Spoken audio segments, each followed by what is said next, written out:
Assalamu alaikum everyone. Welcome to Digital Systems Fundamental. I am presenting our group project presentation. I am Rakibul Hassan. I have my 4 groupmates. They are really a hard worker and passionate person. I want to mention their name: Hazik bin MT Ruslan, Muhammad Zulfikri bin Ahmed Zulfi, Muhammad Harras bin Abedi Rahim, Muhammad Fazlir bin Azam Bushra. Let's begin with our first question.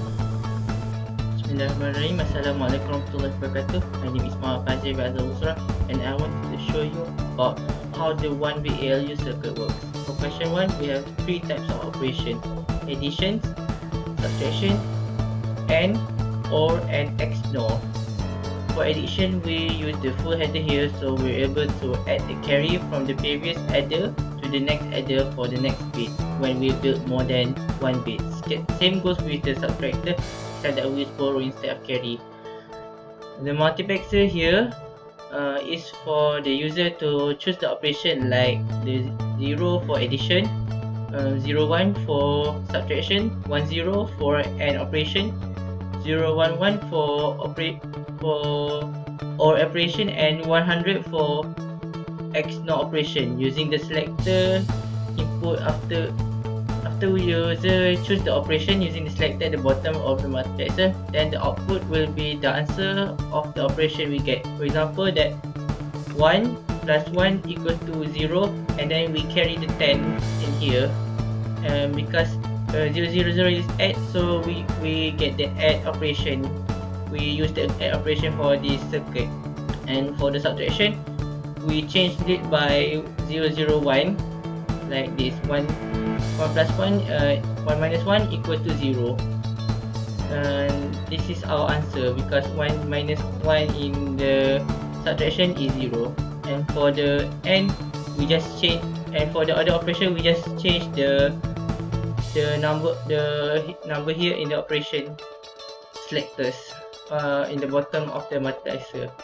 That is all for my presentation. Assalamualaikum warahmatullahi wabarakatuh. Assalamualaikum warahmatullahi wabarakatuh. My name is Najib bin Hussain. My membership number is 191-595. I'm going to explain about the question 2, which is how we build from 1-bit ALU to middle-size ALU, which is 4-bit ALU. Okay, I do this question with Zulfikri. For the first part, we can see there is 2 input, which is they require for 1 bit only, which is A and B. And then we also have C in and B in. So for the first block, the C in and B in will become constant. Will actually have only 0 as their input. So and then we have 5 operations total, which is 1 bit adder, 1 bit subtractor, and or and XNOR. Okay, and then from there we have C out and B out. C out is from 1 bit adder, and B out is from C out for subtractor. Okay, and then we have multiplexer, which is we can use to choose the operation that we want to perform. And there is 5 operations, which is 0 0, 0 0 1, 0 1 0, 0 1 1, and 1 0 0. Okay, and then after we choose the operation, the output will pop up in the result will pop up in the output. Okay, and then we're moving on to the 4-bit ALU. Okay, we built this from the 1-bit ALU block. So we have using the splitter to get to separate the 4-bit input so that they can go to their own lane, such as the B for the first one will connect to the 0 splitter, so it will read from the 0 point in the input.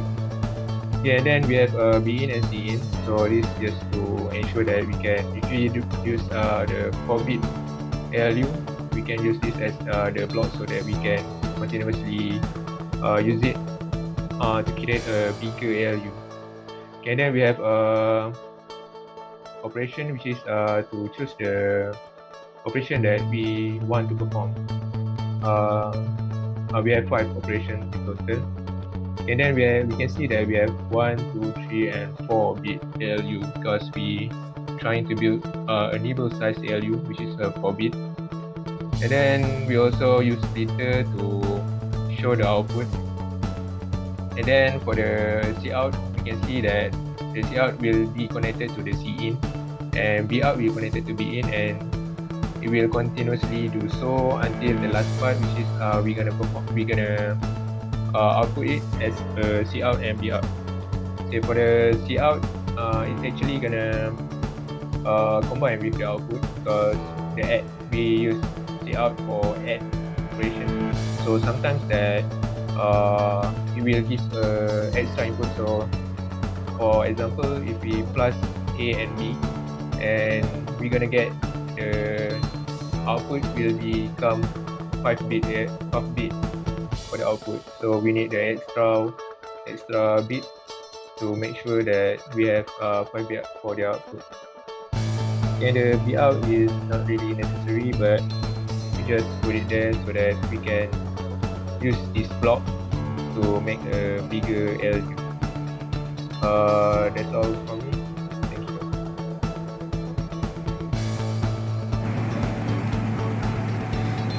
Assalamualaikum. My name is Muhammad Haraz, metric number 1922475, and I'll be explaining on my part, which is the 8-bit memory. So over here in the input side, how the memory works is that if we input any number, let's say 0011000, and if we turn, okay, let's say this is off. If we turn on the EN, the input will also be outputted as the same. The output will be the same as the input, because it goes through the memory and it saves as the input as it is. Yeah, so I'll pass it to Hamza, which he will explain about the 8-bit ALU. Thank you. So now for the 8-bit ALU, we used the 1-bit ALU that has already been implemented in the other question. So we have the same things, A as the input, B as the input, Cin and Bin, as well as an output, carry out and borrow out. So the Cin and Bin are entered in the first 1-bit ALU, and they are passed through all the 8-bit ALUs until they are carry out and borrow out in the last bit. Okay. So the first bit represents the 0-bit, and the last one represents the 7th or the 8th bit. So now, after we've made the 8-bit ALU separately, we had first only 2 inputs, A and B, without the memory. Operations were as follow, as it will be presented later on, with the 8-bit and ALU and the 8-bit memory together. And then we connected the 8-bit memory with the 8-bit ALU in such a way that when the user chooses to register the memory that was in the output, so when the user chooses to register it, it will be registered. Okay. And it's also used to be inputted as an input. So the memory has 2 operations. We either register the memory, or we can as well use it as an input to do with it an operation. Okay, and to do with it an operation, we either turn on this one to use it from the memory. If it's a 0, then we would use A as the input. So let's have a clear explanation about that. So this is the same diagram that we had, but in a simplified way. So we also have carry in and borrow in, borrow out and carry out. We have the memory, and we have our output. And finally we have also our 2 inputs, B and A. So we have 5 operations: addition, subtraction, and, or, and XOR. And lastly we have 2 types of input. We can use A as the input to be compared to B, or we can use what is registered in the memory to use it in our operations. Lastly, we have a button to register what we had in the output to put it in the memory in such a way that if I press now on the button, what was in the output would be registered. So if we give it another try, let's say we will have OR operation.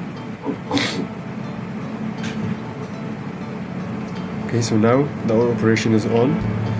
So let's try what happens in the OR operation. So to run the operation, we need to press the button. So now our output is 1010, and our memory is 110. So to register what we have currently in the output, you would register it. Okay? And then if we later wanted to use what was in the memory to be used in the operation instead of having A, so let's have A now as 1, 1, and the same. So if we try to run this operation, it would give us this result. But if we change the input rather from A, it will be from the memory. So now we will have 1010 compared to B. Let's change this one to 1. So now the OR operation gave us 1101, which is B or the number that was stored in the memory. Okay. And then additional works as well. So let's give it a try. So let's take the input from A. If we try the addition, so now this is A plus B, which gives us this number. Okay, and if we hope to store it in the memory, you can press on the register button. So I think that's all for us. This was Hamza Khalid and Muhammad Haraz. Thank you for listening to our presentation, and this was our question. Thank you. That's all for today. Thank you everyone.